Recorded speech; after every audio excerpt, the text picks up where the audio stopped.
na watu nalipa. Saa hii hoteli watu wote wamehama sababu ya mafuriko. Tutalilia nani kama hata wenye ambayo wametusimamia hawataki kujua? Walikuja wakaona mwanzo wa mwaka na wakajua exactly problem pariko. Mimi ningeomba kama serikali ya kaunti na ya serikali kubwa washirikane, wafikirie sisi tutafanya biashara namna gani kama hii hali ndio tuko, hatuna kwa kukimbilia, hatuna kwa kuongea. Kila mtu ana turn deaf ears. Tuongee na nani? Tulilie nani? Hiyo ndio swali yangu. Hii ni nyumba ya mamilioni ya pesa. Ikianguka tutaanza kuambiana nini? Sio negligence yangu, ni negligence ya kuwa hakuna mtu anataka kuona maji, barabara ya maji imeblokiwa. Kuna wale wana kuku wengine, najua mama mwingine ananiambia kuku wake wameingiliwa na maji, wamekufa karibu kuku 200.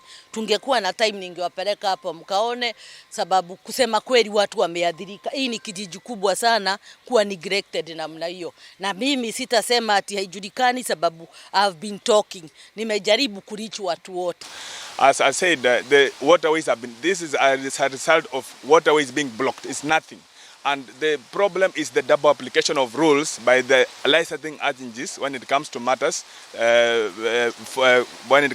waterways.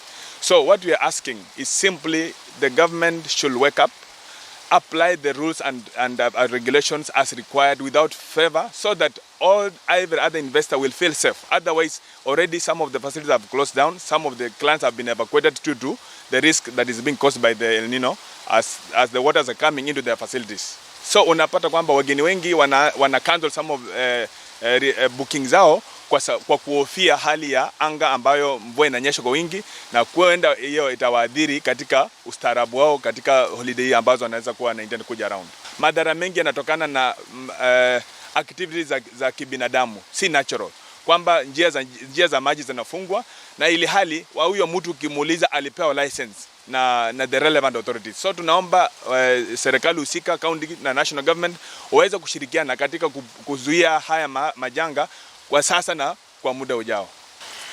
Hii hali ikiendelea hivi italeta njaa kubwa sana, kulingana na mgeni njoo mwenyeji apone. Hali ilivyo ni ngumu sana kabisa. Utalii utazidi kudidimia na watu watazidi kuteseka kwa hali nyingine isiyoeleweka.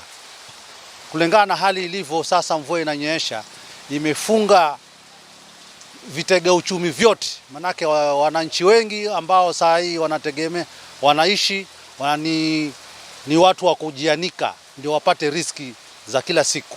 Sasa hali iliyoko saa hii ni hali ya kusikitisha kabisa.